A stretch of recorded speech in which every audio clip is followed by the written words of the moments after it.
and May Nasara Kugo Umar, a lawyer and an international analyst on democracy. You are welcome. So I'm blessed with 3 lawyers, how to manage, and well, God help me. Now let's kick off. We said earlier on, before we went on break, that we're going to talk about the next level agenda of this administration. We know that in the past 3-4 years has been foundation laying. The government has been able to do so much. And if you listen to the speech of Mr. President during his acceptance speech, he talked about fighting corruption, building infrastructure, diversification of the economy, and so on and so forth. But before we come to discuss on this next level agenda, let's go to Kaduna Network Center, where we have, where they're standing by there. Abdullahi Mohammed is in Kaduna. Abdullahi, what's the state of thing in Kaduna? How are the people receiving the news there? Well, Demola, as we have shown some clips earlier on, Suleiman Abdullahi Gachkun, a couple of other reporters went out there, the streets agog, people celebrating the victory of President Muhammadu Buhari. And up till now, on the streets you see a lot of them still celebrating on bikes, tricycles, and so on and so forth.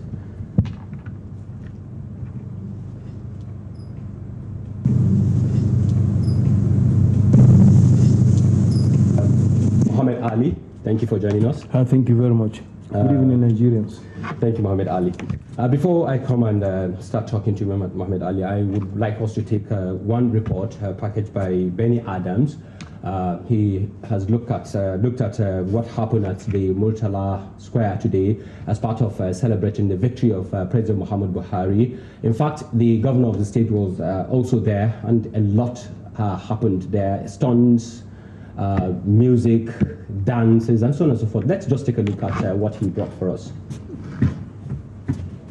The celebration here at the Murtala Mohammed Square can best be described as the climax of all celebrations here in Kaduna, as the young, the fast, and furious have converged here to celebrate the victory of President Muhammadu Buhari since the announcement in the wee hours of this morning.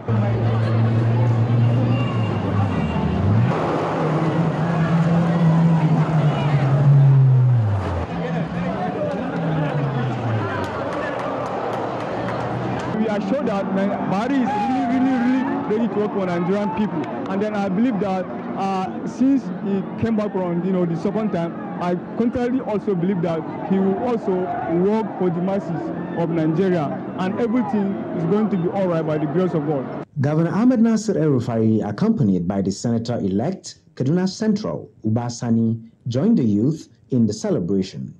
The governor's visit was brief. No speeches, as he simply acknowledged cheers from the youth. From the Murtala Square, I am Benny Adams. Thank you, Benny. Mohammed Ali, you have seen what has happened at Murtala Mohammed Square. Yes. What's your take about the kind of, the number of people that have attended that gathering and the kind of mode of celebration? Well, the people there are in their thousands, and that is the height of ecstasy, expressing their joy over the victory of Mr. President in the just concluded general elections. And apart from just expressing their happiness over the victory, this is pointing to the fact that Kaduna is APC and Kaduna is ready. Particularly the congregation we've just seen, they are really ready and getting prepared for the 9th of March gubernatorial and state assembly elections, because it is clear that everybody is itching to give his or her votes come March 9th, 9th of March, when we'll all file out in order to exercise our civic responsibility of voting for a governor and members of state assemblies. But that apart, I think some of the displays we've seen there with cars and motorcades and motorcycles, if I remember clearly, Mr. President did appeal to the general public that people should exercise restraint in celebrating his victory, because we wouldn't want anybody to get hurt, not to even talk of losing a life. And from what we've seen at the celebration, about 2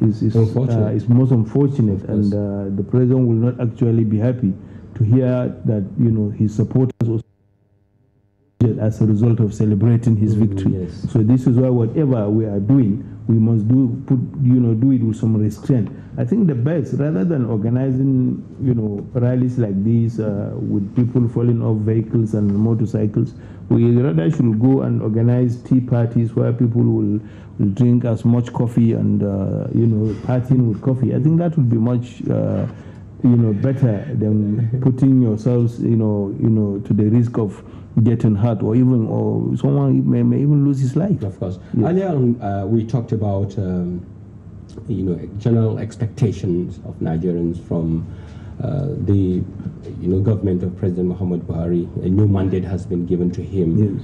What's your take? Yes, the expectations are high, but the first thing that we need to know is the president is not a magician, so people have to exercise a lot of patience, because I do remember at the beginning of this first term, he was christened Baba Go-Slow. This, I think, is not supposed to be, because he is a person that is very calculated.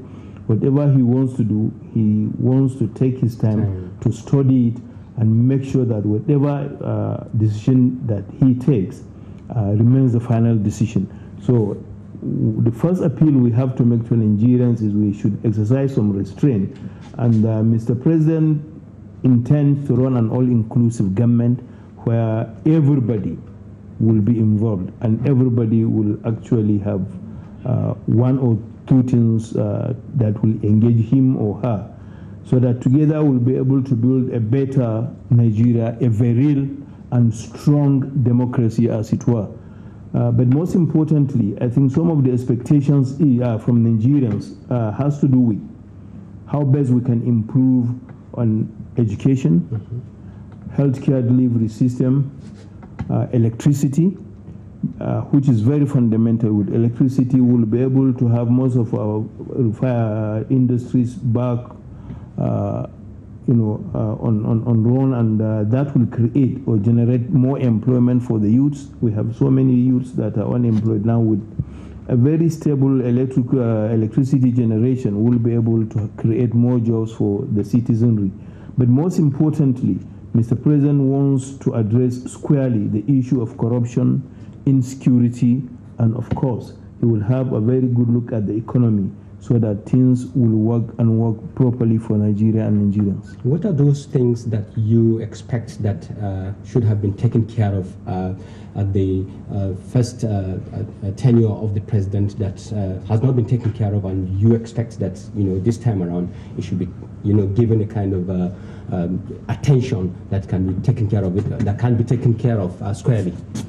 Well, the president came, the first tenure of Mr. President came at the time Nigeria was at the brinks. So he has to do extra work in order to get us to where we are today. Principally, Nigeria was almost collapsing because of the problem of insurgency.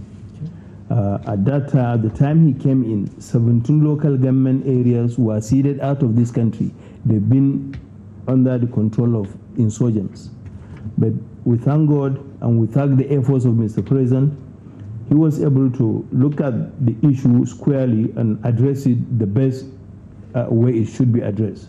First, by appointing new service chiefs across board and insisting that the command operational center of Operation Lafia Dole should move from Abuja to Maiduguri. That, I think, was the magic wand that gave us victory against Boko Haram. Although, as we speak now, there are pockets of attacks here and there. This is just a sort of the group are in their dying stages, but trying to pretend that they are still alive and active. They are not. So these are some of the issues I think that preoccupied the first 3.5 years of Mr. President. He is looking at other areas of roads construction, infrastructural development, rails, etc.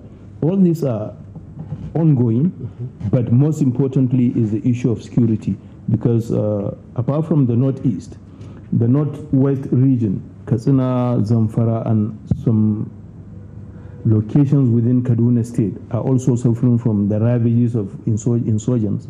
So efforts are being made to ensure that security is provided all over the place, to ensure that the issue of kidnapping, cattle rustling, and the killing of human life is stopped within the shortest possible time. So these, I think, are some of the major issues that will occupy the first few weeks or months of Mr. President during his second tenure after May 29. But certainly, he needs the support of each and every Nigerian so that together we'll be able to defeat insurgency in our country and start the journey of setting a very durable and credible democracy. Because with what we have seen through the elections, this is the first time, this is about the freest and cleanest election we have had ever in this country. Apart from the incidents we had in Rivers where about 16 lives were lost, 1 life in Oyo and 1 in Lagos, there was no reported incidents of any violence. But I think what happened in Rivers, issues that were created by members of the opposition in order to influence the outcome of the electoral process, that I think is basic. But glory be to God.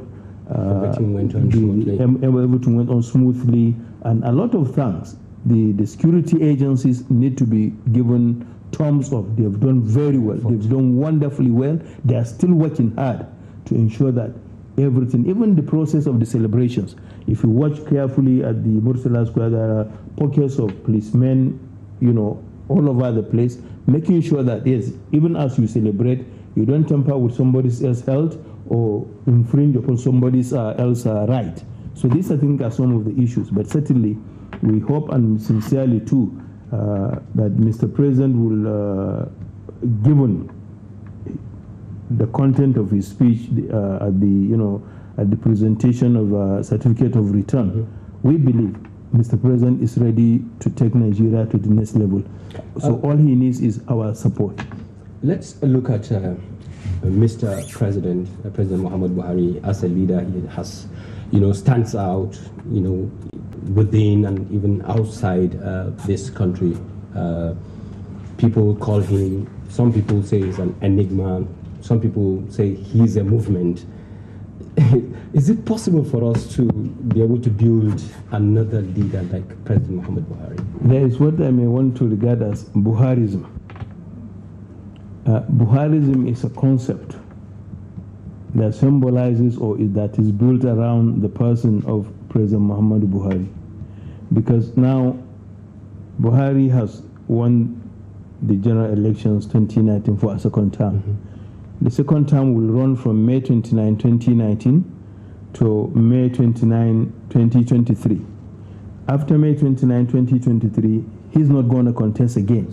So the challenge we have now is to try to build somebody like him, somebody with the courage of conviction like him, somebody that is as trustworthy as him, somebody that is very steadfast as Buhari. So in a nutshell, we have a very big task ahead of us, because the general thing to ask is, after Buhari, what next? So we shouldn't sleep.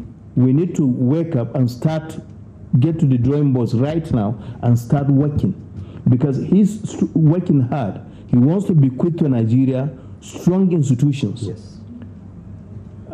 After creating strong institutions, who are the people that will man these institutions? We need to have people who share in his view and ideology. Where are they? So this is the search that we have to embark upon now, so that after 2023, we'll see the projection or the continuation of what he has built. Otherwise, if we don't do that, then we'll end up destroying what he has built over these 8 years that he will be on the throne of leadership in Nigeria. And God forbid that. So God forbids that. This is why we have to keep our hands closed and start working hard to identify people that can actually fit into his shoes, Sustain and in order to sustain the momentum of the change mantra which he has brought. So this essentially is what befalls us. I'll come back to you, Nechefi, Mohammed Ali.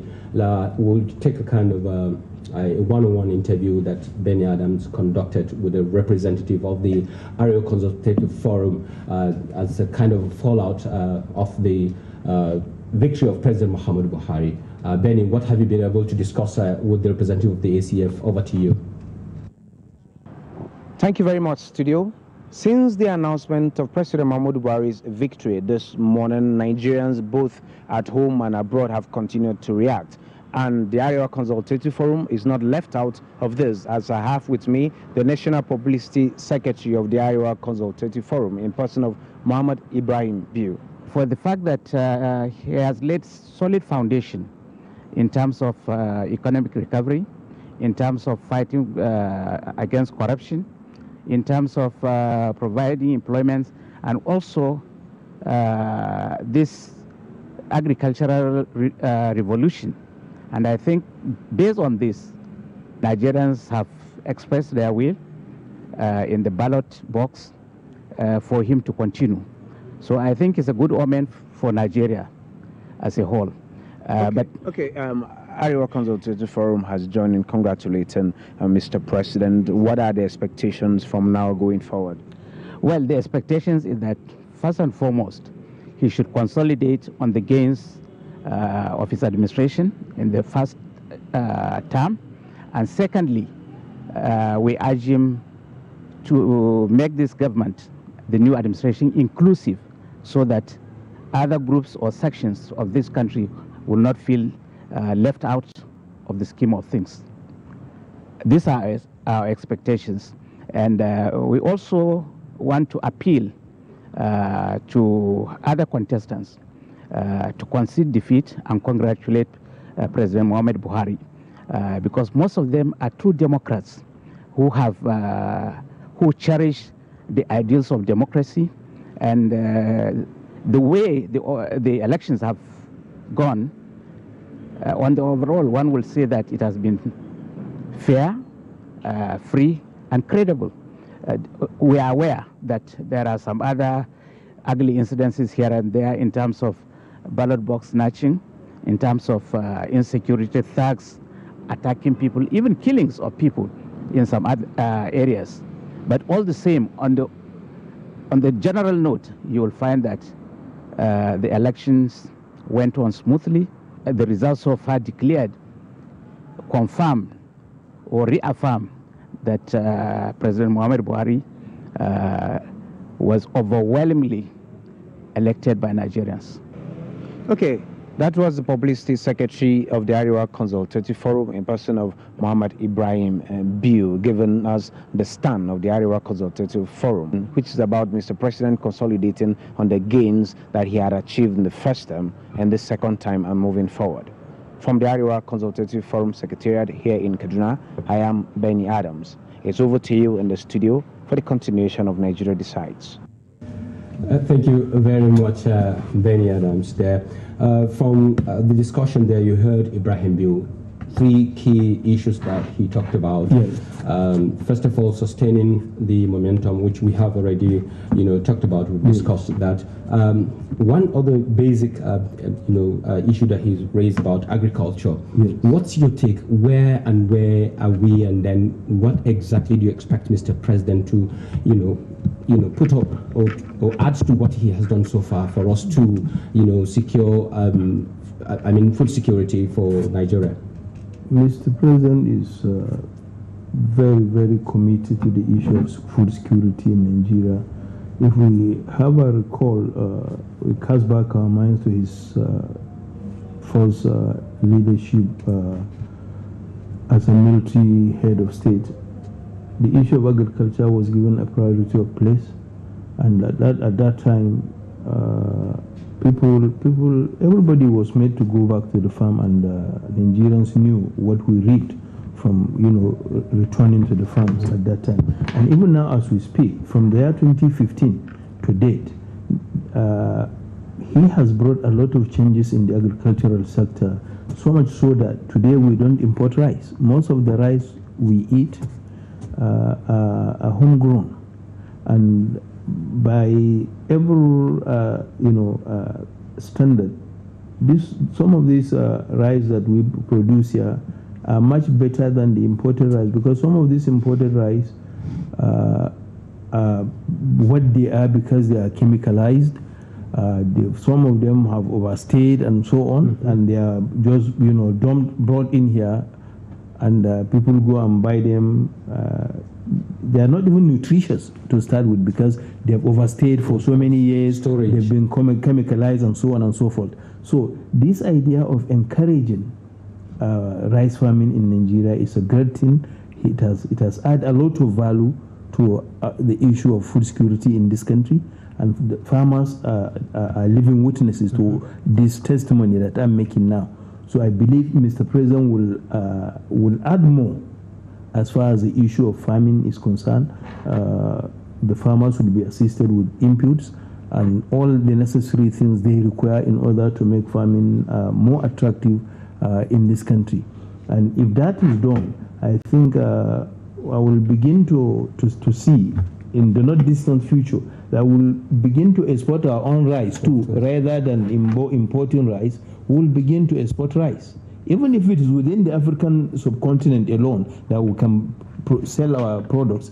So be it. It's a good start, rather than for us to be creating jobs for other people in other countries and creating unemployment in our own country. So it is better that he insists that let our borders be closed and a ban on the importation of rice is placed. We urge Mr. President to still insist and clamp down on the importation of rice, so that our own local farmers will benefit and at the same time be able to produce more for our own consumption. It is very important for us also to take a look at the issue of the being Democrat, as the Ibrahim, you said, to whenever you contested with somebody, maybe the person won, and then you just place a call and say, congratulations. It has become part of the democratic tenets, and yes, we know what follows if you pick up the phone and call your opponent and then congratulate him or her. Tell us how. I had expected that by Monday afternoon, former Vice President Atiku Abubakar would have called, or should have called, Mr. President to congratulate him, conceding defeat. And if he had done that, he's not just doing it to himself, he's doing it to Nigeria, because that will project Nigeria and Nigerians as being great Democrats, people who accept defeat, because we have to be good sportsmen, and being a good sportsman is to accept defeat whenever you are defeated, because there is always another time and another day. So I will want to use this occasion to appeal to Alhaji Atiku Abubakar to please, in all honesty and sincerity, accept defeat. Nigeria is greater than any one of us or groups. Let him accept defeat in good faith. There is always another day, and only God knows what he has in store for him tomorrow. So let him wait. There is another time and there is another day.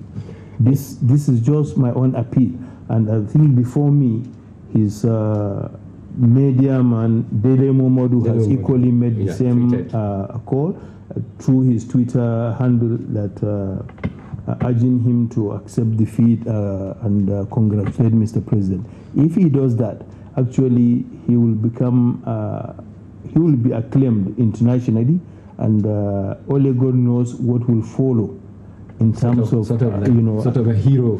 Certainly he will become a hero. Yes. Thank you very much, Mohamed Ali, for coming to our studios. I think that's much we can take from Kaduna Network Center, Nigeria Decides. Demola Deoye, standing by in Abuja to continue the program. Mr. Demola. Yeah, thank you, Abdullahi. And welcome back to Abuja studios, Nigeria Decides. And before we joined our Kaduna Network Center, we told you that our next discussion was centered mainly on the next level agenda. And let me start with Aliyu, Abdullahi. We're talking about, you know, when the president, the acceptance speech of the president, if you listen to it, he talked about the government is going to renew efforts, especially in the area of security, restructuring the economy and fighting corruption. Thank you. Thank you, Adebola. You see, in that president's speech was really inspiring. I mean, he said a number of more of actually a number of things beside those areas of governance. He said he will focus on a government of inclusivity. Yes. And no part of Nigeria or will be left out. Will be left out. That is really very important. It is a remnants of what he actually stated on his inauguration day when he said, I'm for everyone and for nobody. Yes. I mean, then now this coupled with that, because we know that there are feelings of disenchantment from some quarters, feeling like, maybe we are not included, even though the policies and projects of this administration will disagree actually with the feelings of this disenchantment, because almost every part of Nigeria has something to take from it's like a bowl of fruits. Everybody is taking something. And that leads me to the discussion of next level. Next level. Where are we now? And where are we headed? And this is its picture, if you will just bear with me so that we can get this. When this administration came in, you see, Nigeria, let me start with the economics. With the economy, we were a single economy, I mean, mono-product dependent country. That's oil. That's all we actually depends on. And what happened? We came at a time when the international price of the crude oil crashed due to no fault of this government, due to no fault of Nigerians. It's just because other people were finding oils. Other people were finding alternative to oil. So the price crashed. Then now, due to our own faults, the production level dropped from 2.2 million barrels a day to about 500,000 barrels a day. Now, they should sabotage because the Niger Delta Avengers felt the government was actually inching closer towards some people that really want the government to go there. So, but thank God we solved that situation. Now, President Muhammad Buhari and his government did something wonderfully on the economy, which has not been successful since in the past 2 decades or so. When we came back to democracy, what did they do? Despite a very reduced income, they decided to approach other sides of the economy. They decided to diversify the economy. Agric, we have been hearing about agric, some of us, from people my age. We had how agric used to be the bastion of our nation's economy before. But when we started growing up, we don't see people going to farms. The only people we see in farms are few farmers in the rural areas, in the villages, and those don't have the capacity to really make it into something, turn it into something. Our ports, they don't export nothing. Before, we had stories they were exporting cocoa. We were number one in exporting cocoa, rubber, and a lot of commodities, groundnuts, and things like that. Now, along the line, because of oil, and this is what the the people call, especially Europeans, call the Dutch disease. When you found a natural resource, you abandon other resources that you can actually utilize. This is what we found ourselves. So, but government of Muhammad Buhari now successfully diversified into agric. He introduced the Anko Barrow funds. He actually made this conscious effort to make people to return to farm. We saw the revolution in rice. And why was that? He had a meeting with the former president, President Jonathan. And he asked him, in all the years you spent 6 years, you have actually received this amount of money as income. What have you done this? Because I haven't seen rods, I haven't seen power, and this thing, what have you done? And the answer, and this the president told us in many fora, I think even covered by this station. And the answer by former President Jonathan was simple. He said, I did two things. I paid for fuel subsidy, one, and I paid for food for Nigerians. He said, what foods? That was the answer of President Muhammad Buhari. He said, rice. And even you, if you would do these two things, you won't be able to build roads, you won't be able to put power to Nigeria. That's the only thing you can do.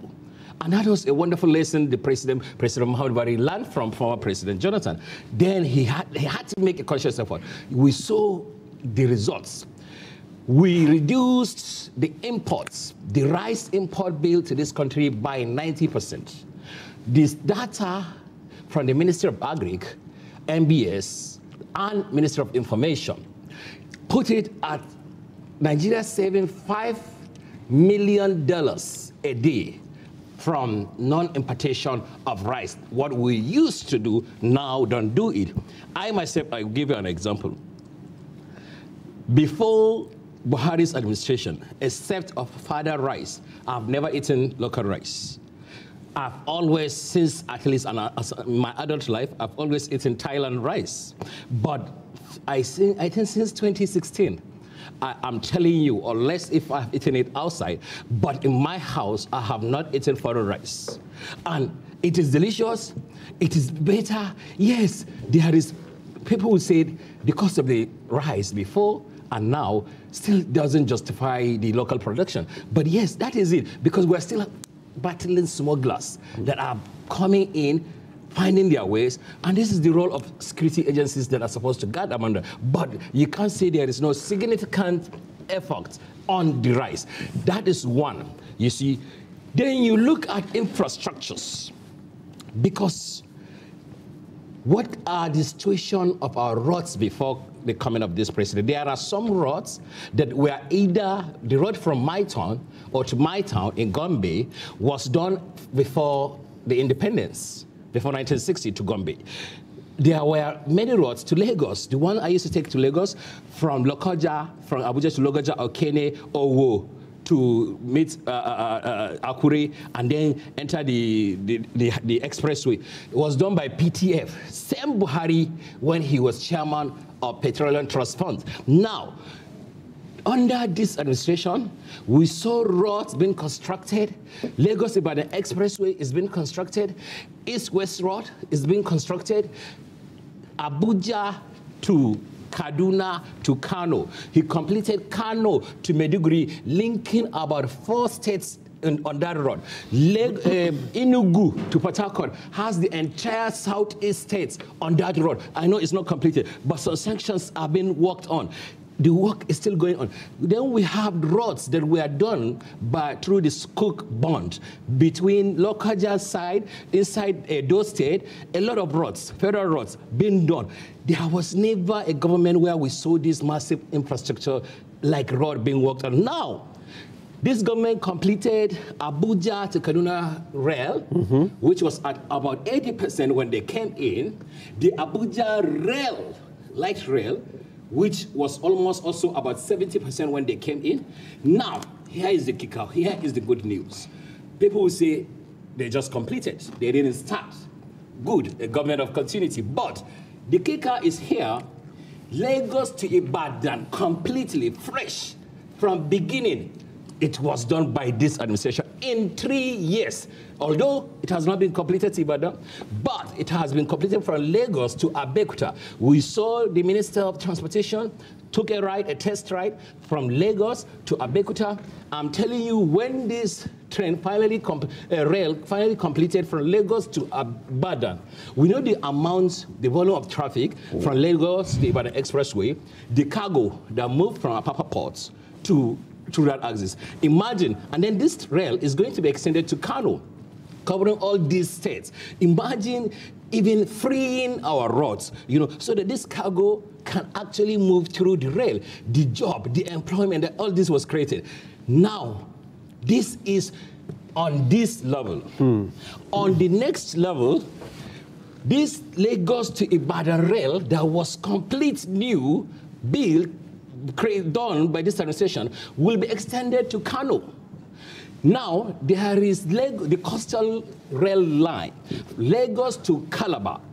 This, yes, some payments, obligation has been met, with the counterpart and so forth, signing and things like that, but no work has actually commenced. This is going to be fresh under the next level. Lagos, it will link all the southeast states to Calabar. Okay. Then another one from Port Harcourt to Maiduguri, which will now depart from that traditional one. It will now enter states like Taraba, where we have mining activities. Because let's tell ourselves the truth. Mining can never be successful without rail. You need rail to evacuate what you are mining, what do you mine out of that place. So this rail is going to go through there. That is next level. Now, if we go to power, power is really important. Without power, no economy can develop. No country can actually succeed in development. What did this government inherit, in 2015? 3,500 megawatts of electricity. That was what this government inherited on May 29, 2015. The data is there for everybody to see. As we are speaking now, I heard the Minister of Power, Babatunde Fashola, about few days back, where he mentioned specifically, generation has peaked to an all-time high of more than 7,500 megawatts. Now, we can only evacuate and distribute about 5,000 megawatts. Okay. Now, the next level, Ademola, okay, just one minute. Okay. The next level will see an increase in generation, but not only an increase in generation, but also distribution. And we really need it if small-scale industries can develop. MSME need to go there. I don't want to start with you. And again, another thing that we are going to see on next level, about the social investment program. The Empower that has actually hired 500,000 young graduates within the age of 18 to 30. Now, those are university graduates. They are given 30,000 naira a month, and then allocated in areas as agriculture extension officers, teachers, and health workers. Okay. Now, in next level, Empower will go lower.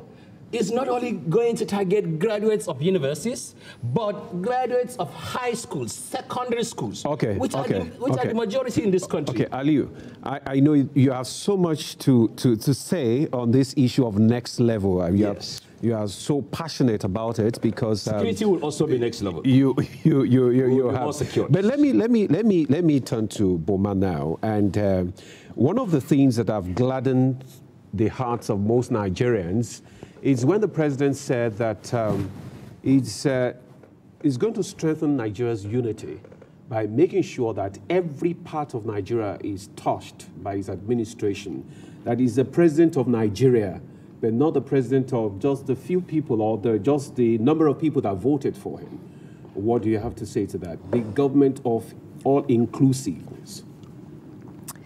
I think it is the right thing to say and do, because he is the president of Nigeria, not the president of APC or the voters that voted for you. How do you even know who voted for you, apart from numbers in demographics? So once you're elected, you are the president of Nigeria, and your policies should take the whole country into account and the best interest of the country.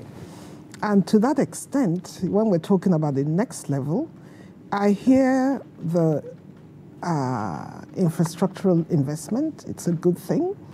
But I also know that we have limited, very finite resources.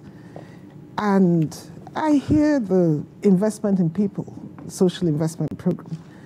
If you're going to prioritize, I will prioritize investment in people. Okay.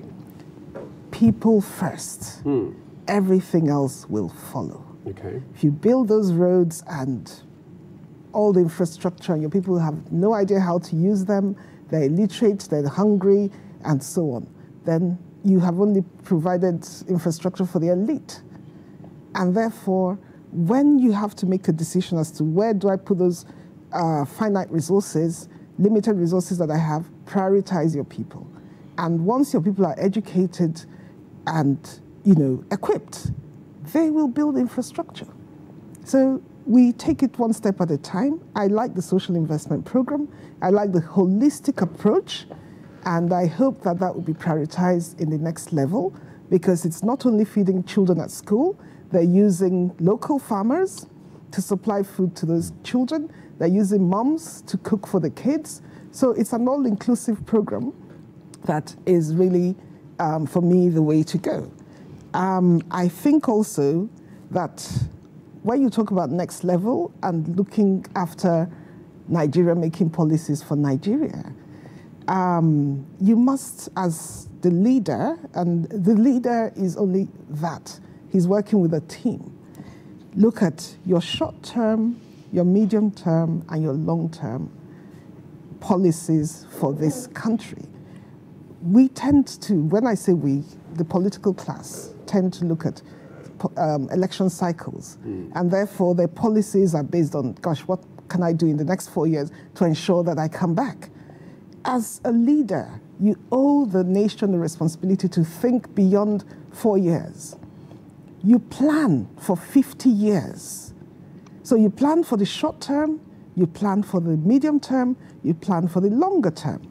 For instance, I haven't seen any concerted policy initiative to change the mindset, educate the citizenry as to the nexus between their buying decisions and unemployment in Nigeria. So if you're not buying Nigerian, you're creating jobs in someone else's country. Yeah.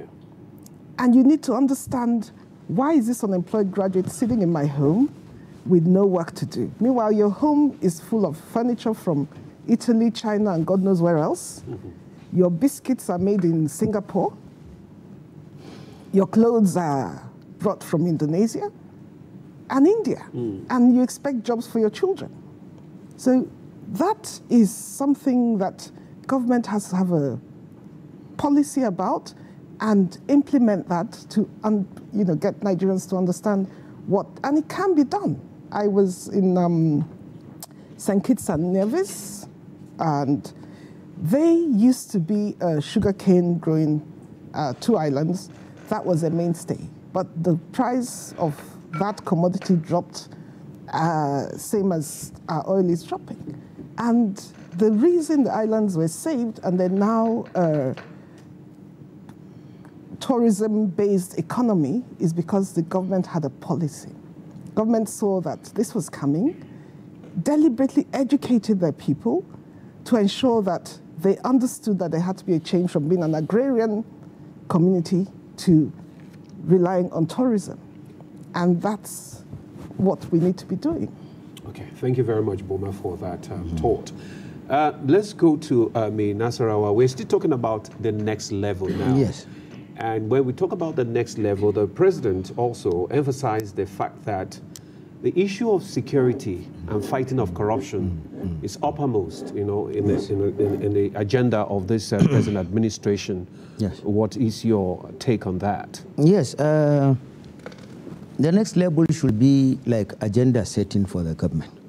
But before I go into the next level, from the speech of His Excellency the President, when you evaluate his 3 cardinal agenda, building a robust economy, already since 1999, it is there in the Constitution, Section 16. The issue of fight against corruption, it has been there since 1999, Section 15, subsection 5. In fact, it's made mandatory for the state, which talks about the governors, the chairman of local government, the senators, members of the armed forces, members of the judiciary, the legislature. But all we need to see is to harmonize for everybody to believe that he is part and constituent of the state, so that it will not be seen it as Buhari's program. Let it be a general program of the government. Whosoever is a constituent of the government should partake in this. On the third one, the issue of insecurity, that one too has been there since 1991. Section 14 of Section 2 of the Constitution even defines is that the primary responsibility of every government is security of lives and property and welfare of the citizens.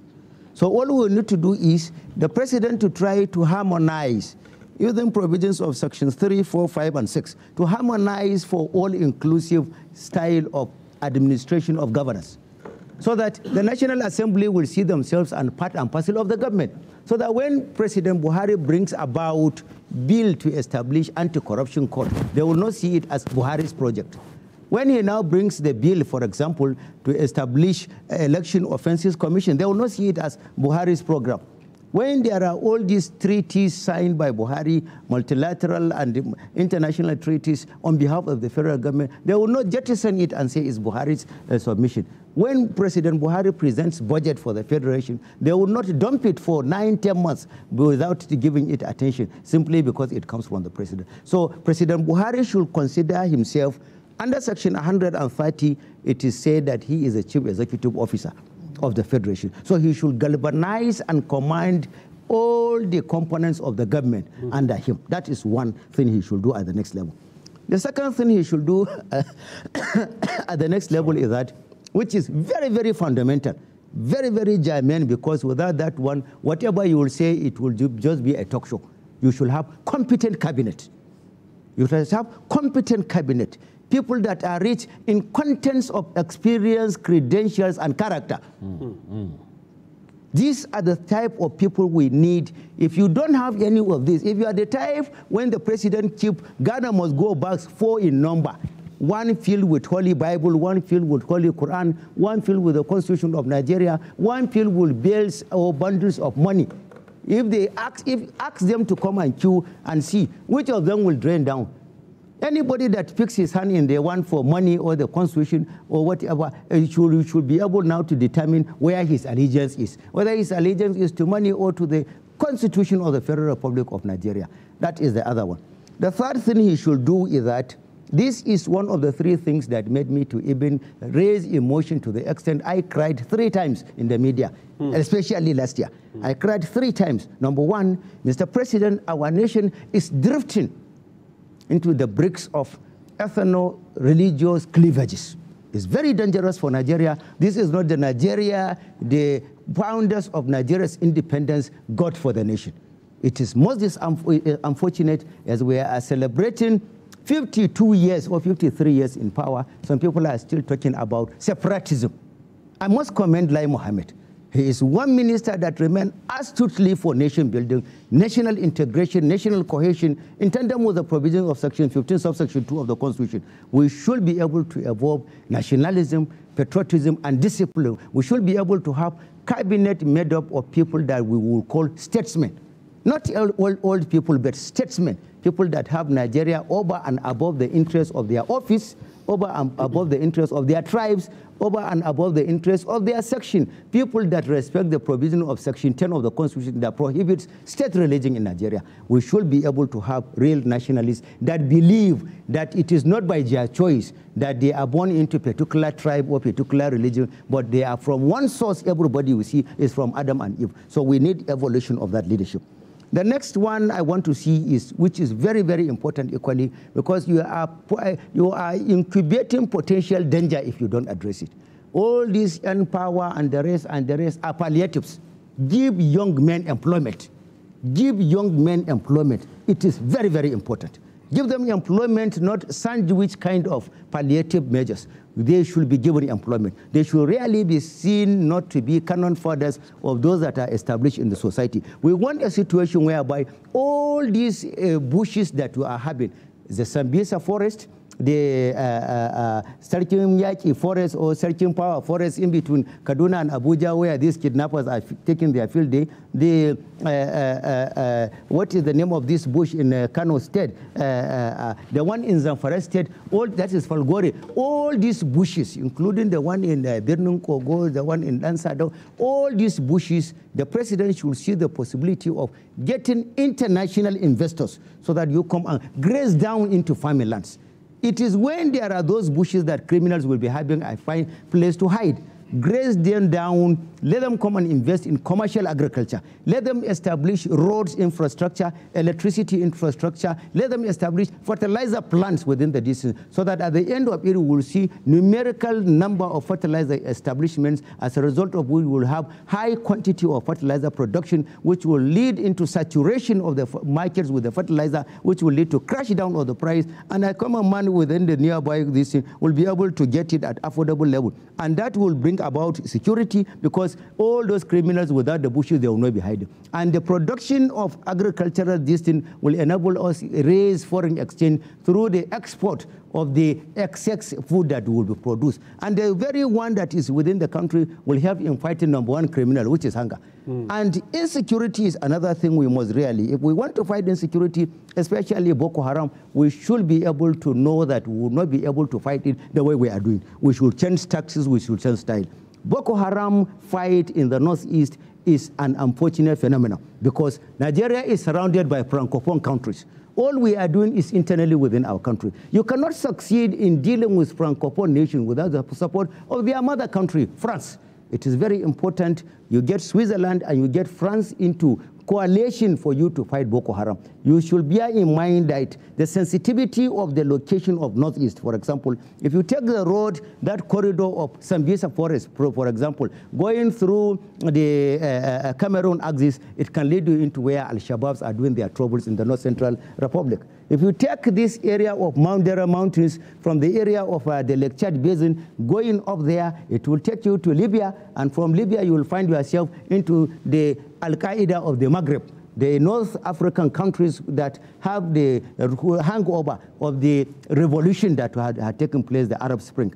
And if you take Niger Republic, for example, from Niger Republic down to up to Burkina Faso, down to Mali area, the totality of this area is an enclave of the Islamic states of West Africa. So you have this multilateral distance because terrorism is a matter of international dimension. You cannot fight it alone. Bearing in mind very fundamentally that France will not be willing to come and help Nigeria except if we are prepared to protect their economic interests. Because ab initio or anything, they are there essentially to entrench their economic interests because of the oil deposits we have there, and that is the reason why the president should equally go about trying to exploit oil so that we'll be able to have basis for national stability. If there are oil in many parts of the country, some people will not be seeing other people as parasites in the committee of one Nigeria. And at the same time that they diversify, you have spoken about solid minerals. We have not seen it practically seriously entrenched. If we don't have the resources to invest, Bangkok is the headquarters of solid minerals all over the world. Go and get during their trade fair for solid minerals, invite people to come and invest with an arrangement that they will be given a certain percentage. They should come with their equipments, and then they should be giving us royalties and be extracting the solid minerals. That way, we'll be able to have the cover of the federal government contribution from the oil, solid mineral sector increasing. Another area I want us to really be serious about is that, for example, 2018, about close to 20 or 30 trillion naira has been unremitted, internally generated revenue. The president should be serious about it. Any institution that is supposed to be a revenue-generating agency that generates and refuses to refund into the national treasury, we want to see really decisive action taken regarding the leadership of those establishments. They should really be fired. They should really be dealt with. We need serious people to be given commitments, serious people to be given responsibilities. Those that are nonchalant should be flushed out. We want Nigeria to accelerate within this period of his second coming as 4 years. We want to see competent people in his cabinet. We want to see people that know the definition of nation builder. patriotism, disciplined people, people that are prepared to spend on any tour, no matter what affinity or relationship, so that nepotism will not be the excuse or the certificate for somebody to scot-free out of justice in Nigeria. We want to see Nigeria really taking its course. As a leader in Africa, it is not just like that with the Gabriel leadership say, you are the champion of anti-corruption in Africa. You should be able to translate that into really practice so that we'll be able to see it in Nigeria. Yes, that Nigeria really has a leader who is capable enough to galvanize and decide to lead Nigeria, to lead Africa in the fight against corruption. Okay, thank you so very much. Thank you. Thank you, Nasarawa. Yes. You have so many points that you have raised there. Yes. And I know that Aliu wants to respond to some of the issues that he raised there. But I also want us to look at, the next level, and most of these policies and programs can only be achieved if the National Assembly cooperates with the government. Now, let's look at the relationship of the federal government, the executive, and the legislative in the next level. Aliu. All right, thank you so much. Really important. I mean, because we, just like Minasara has outlined earlier, we have seen how this president was frustrated on many accounts. Is it budget that will be laid and then spent 7-8 months and then not passed? Or is it other bills that can aid in our fight against corruption, for example? I know that there are about 4 bills that can help in the fight against corruption that are still languishing within the chambers of the National Assembly. So you cannot overemphasize the need for a harmonious, smooth working relationship between the executive branch and the legislative branch. And if the statistics we got actually from this election, I believe that next level there will be a better relationship between the executive and the legislature, and this is why. We have seen the outcome of most of the elections into these 2 chambers. A lot of heavyweights. There was upsets in the elections. There are new entrants that are going to come in, into the chambers of the National Assembly. And then lessons, I believe, have also been learned in this election, because we have seen where the ambitions of few in some of the arms of government, especially in the legislative arm, has held the government to ransom on many occasions. And really, this is a presidential system and a democratic form of government. We're not in an autocratic, we're not in a military regime. Nothing gets done without the approval of the legislature. That is the truth. Even spend money to spend, as long as it's not the ECA, which is not subject to their destiny, but all monies must actually pass through the National Assembly's approval. Borrowing must be approved by the National Assembly. And we saw how all those went. And I'm hoping that people have also learned where the leadership of this National Assembly, where they faulted. I'm not saying they fault all the wrong, you can apportion blame on both sides. But where the ambitions of few truncated the wishes of the country.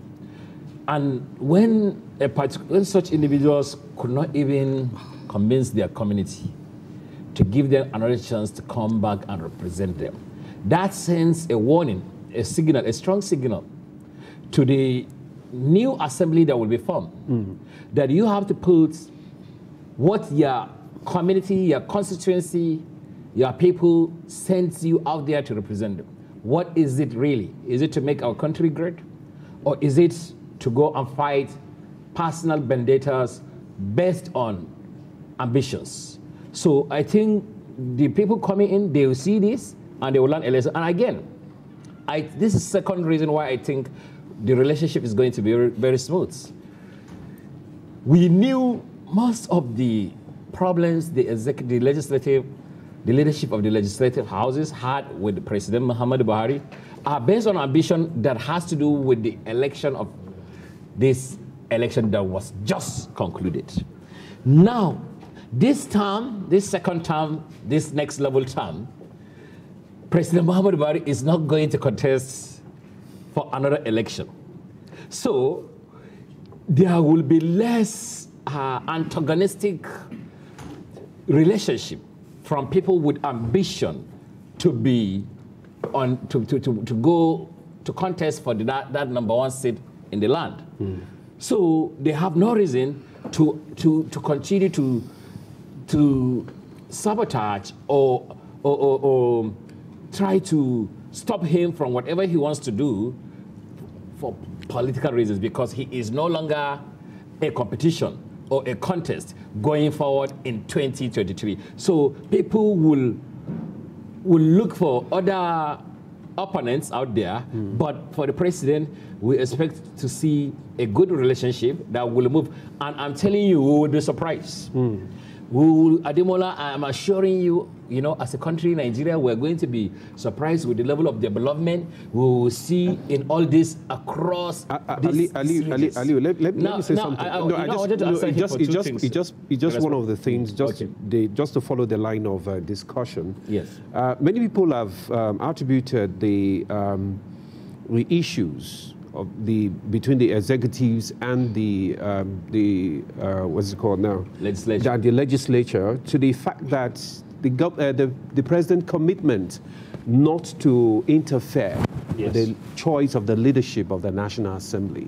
Now, in this next level, as a result of that, you saw what played out as a result of that commitment, and the president wanting to be a true Democrat.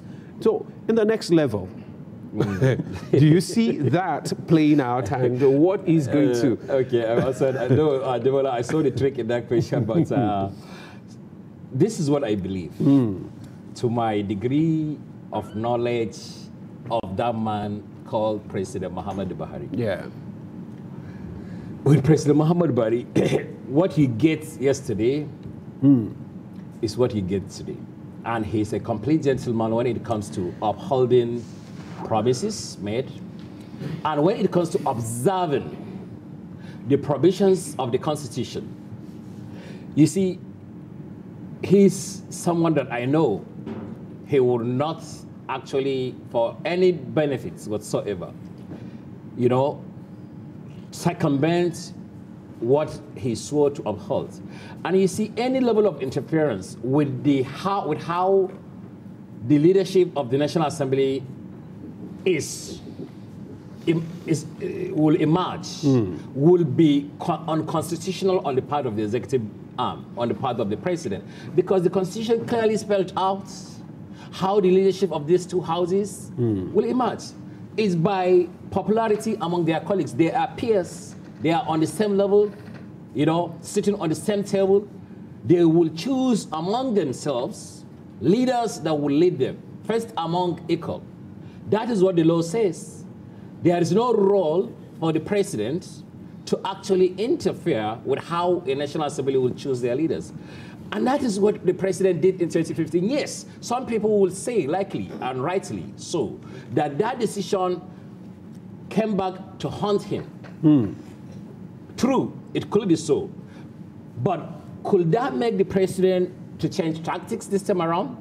And instead, violate the provisions of the Constitution to try and interfere and kind of intervene in how the leadership will emerge? The Buhari I know, the President Buhari I know, he rather continue to get haunted and still continue to fight whatever leadership emerge than abuse the privileges of his office or violate the provisions of the Constitution to interfere where he has no power to do so. Okay. I don't believe he would do that. Okay. That's the president I know. Okay. Thank you, Ali, for that line. Now, we're still talking about next level now and fight against corruption. And in fighting corruption, you need the judiciary now to succeed in your fight. Bomana, I'm going to ask you, what should be the role of the judiciary in the next level vis-a-vis the fight against corruption? And also, the next question would be the role of the women also in the next level. But let's start with the judiciary first, the fighting corruption. Well, the role of the judiciary doesn't change. They are arbiters, and therefore they're in a neutral position. Depending on the evidence that is brought before the court will decide one way or the other. So in fighting corruption, the focus should be on the quality of investigation and evidence that will be adduced before the court in order to achieve a conviction. We have too much media trials going on. You know, the way investigations are conducted, and I prosecute for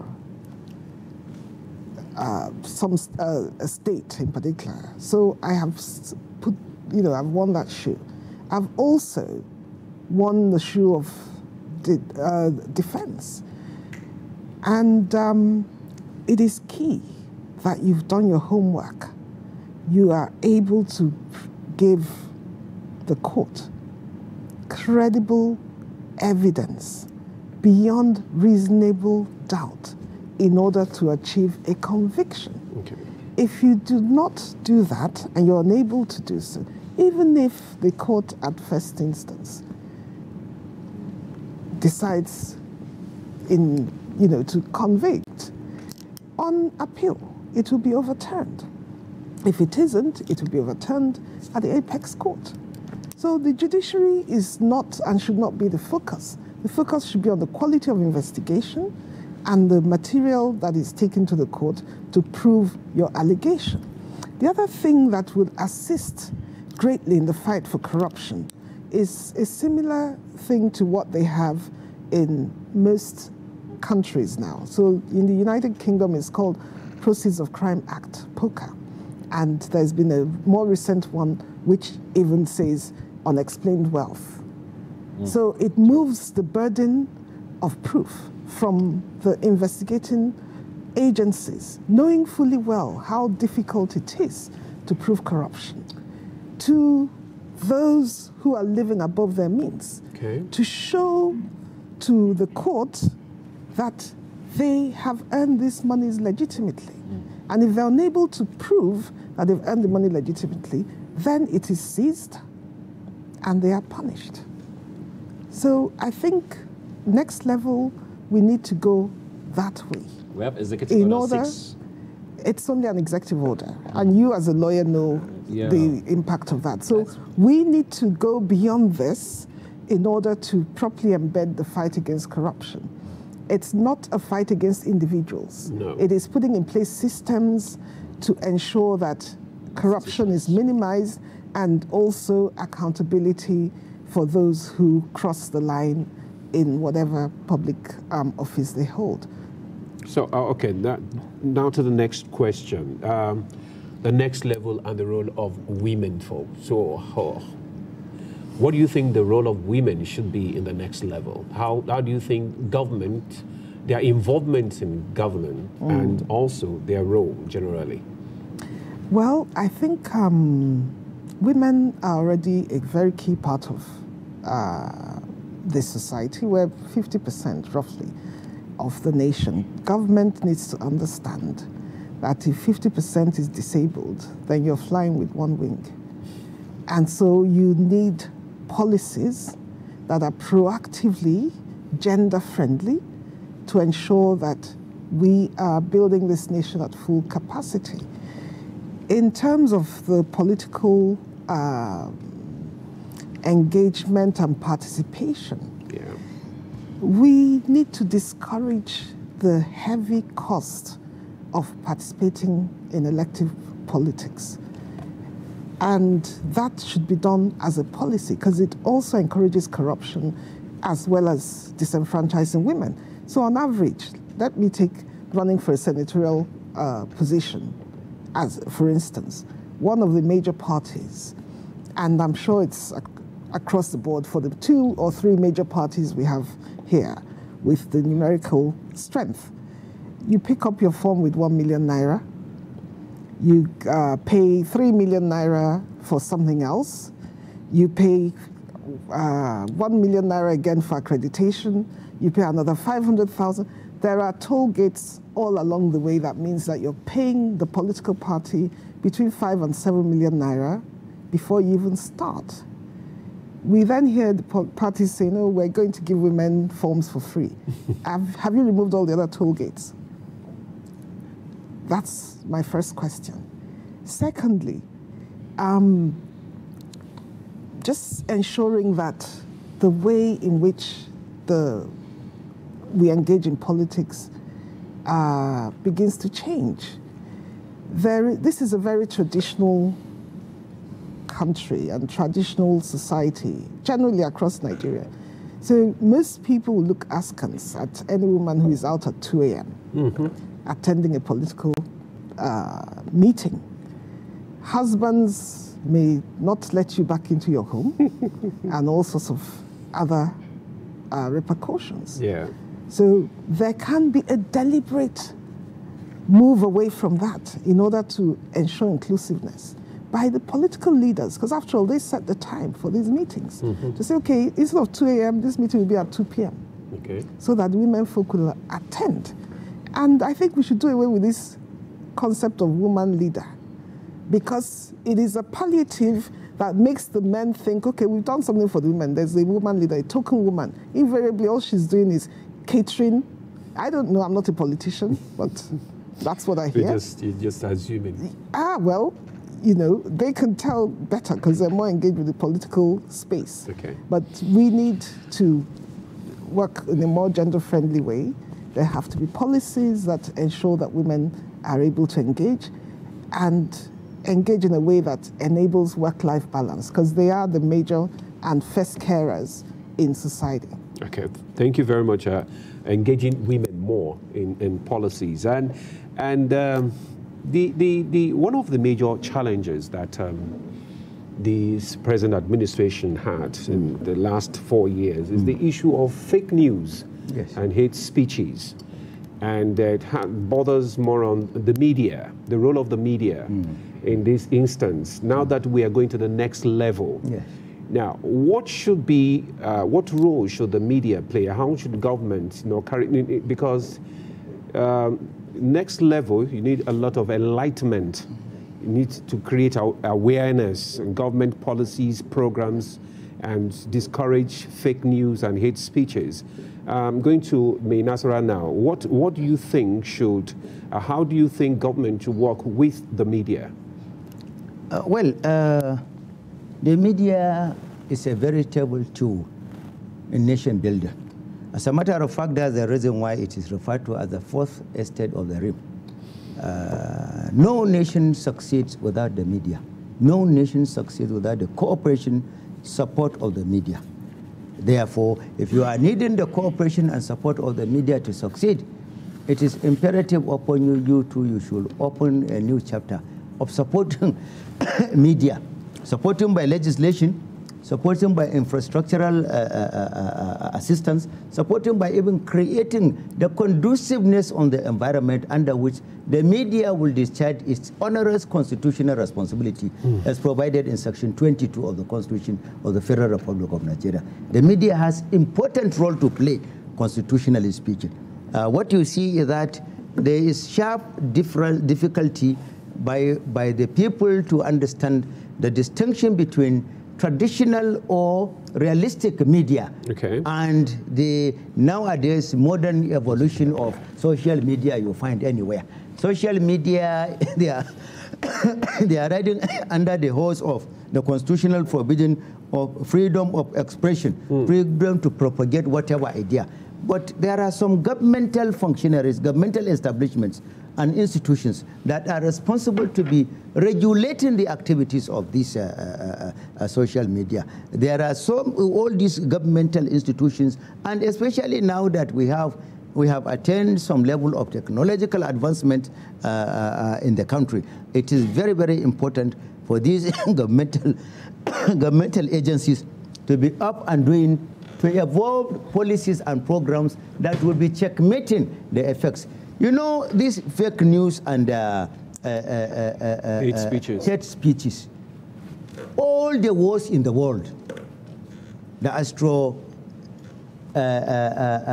Russian war, the war in the Siberia, the First and the Second World War, even in recent, the one in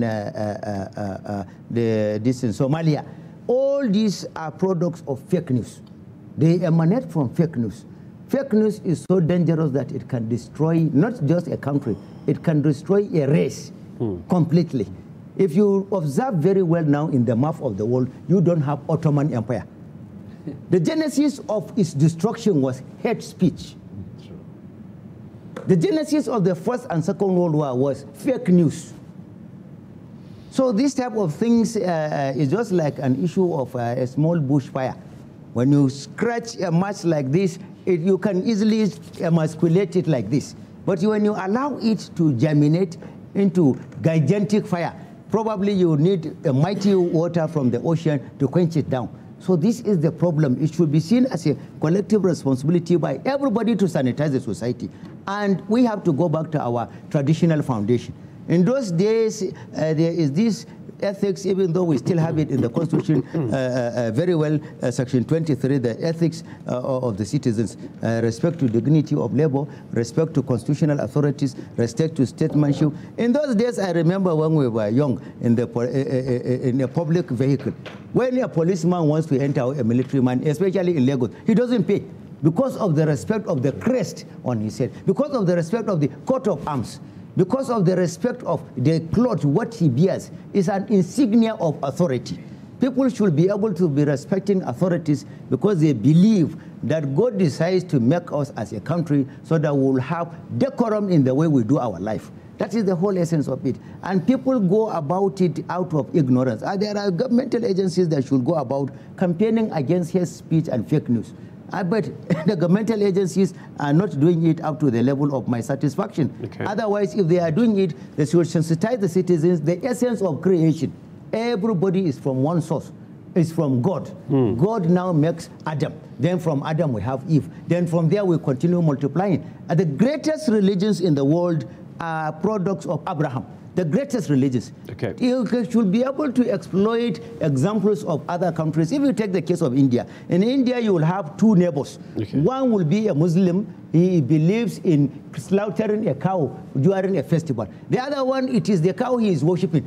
He is worshipping cow. This one will bring his cow and slaughter during festivity. This one will come and congratulate him. Imagine if it's in Nigeria, if we will have it. India has more population than Nigeria, has more number of religions than Nigeria, has more number of tribes than Nigeria, has more difficult topography and geographical location than Nigeria. But they are living in peace and harmony because of one, because they understand, they evolved from God. God did not discuss with anybody who should have born me, for example. If God had wished I would have been a pig, or I would have been a mad person, or I would have been a small, whatever is it God decided, he decided that he should, not for anything, he decided to do us different people, different locations, different deposit of mineral resources, different endowments. For example, if you look at it carefully, there is one wisdom in Nigeria. I may have to come in. I may have to come in. Yes. That's all right. I know that you have so much to say on that fake news and hate speeches, but before we round up, because very soon we're going to join our new studios for the network news. Okay.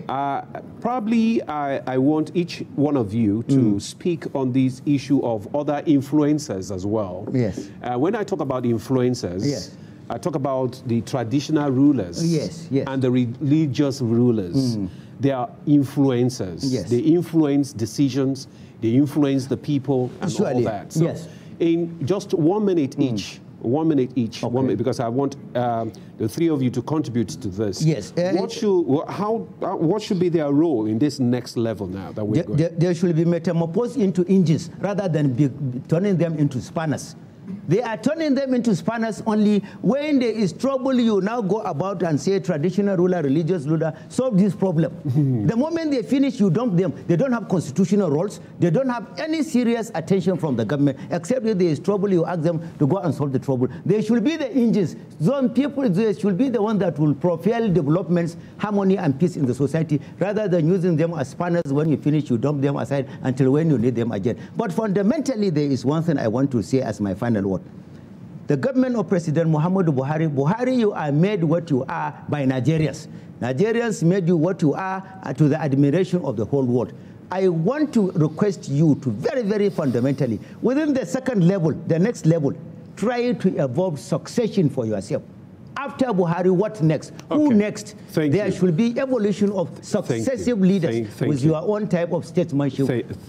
Yes. Thank you, Menasara, for that. Aliyu.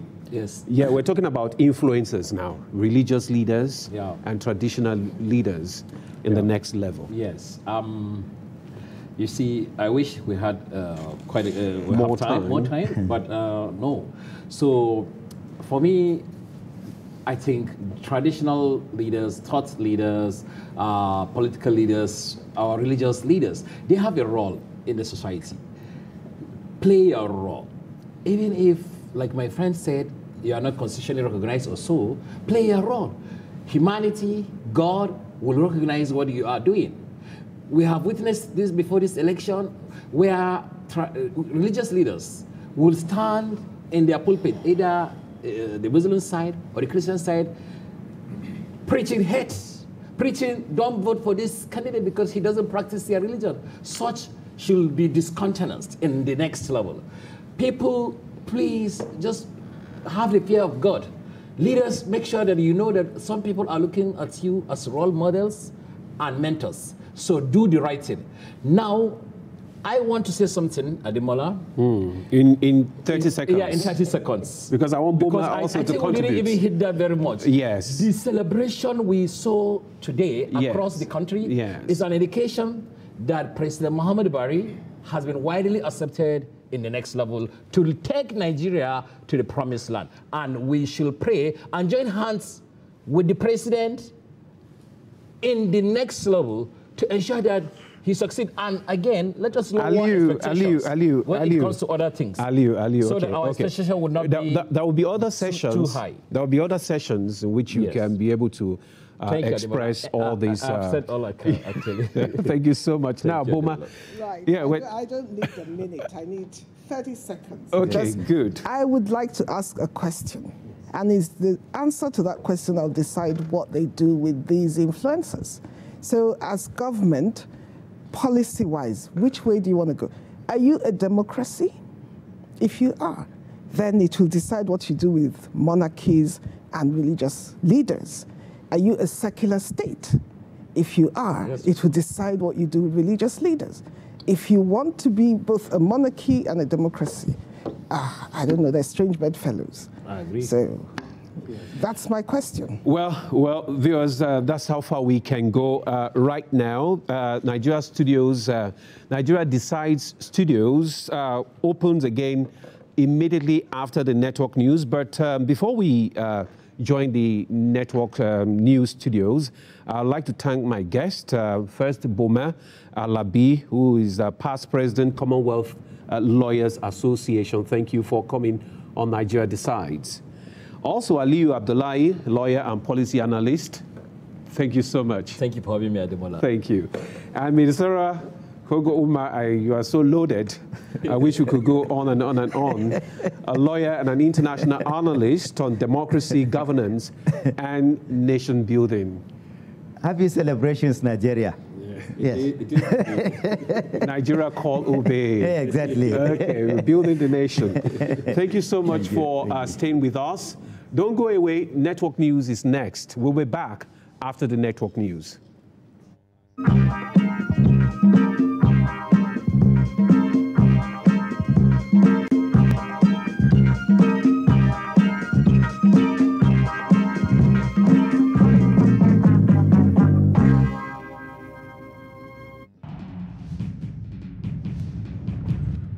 Issues in the sports sector remain one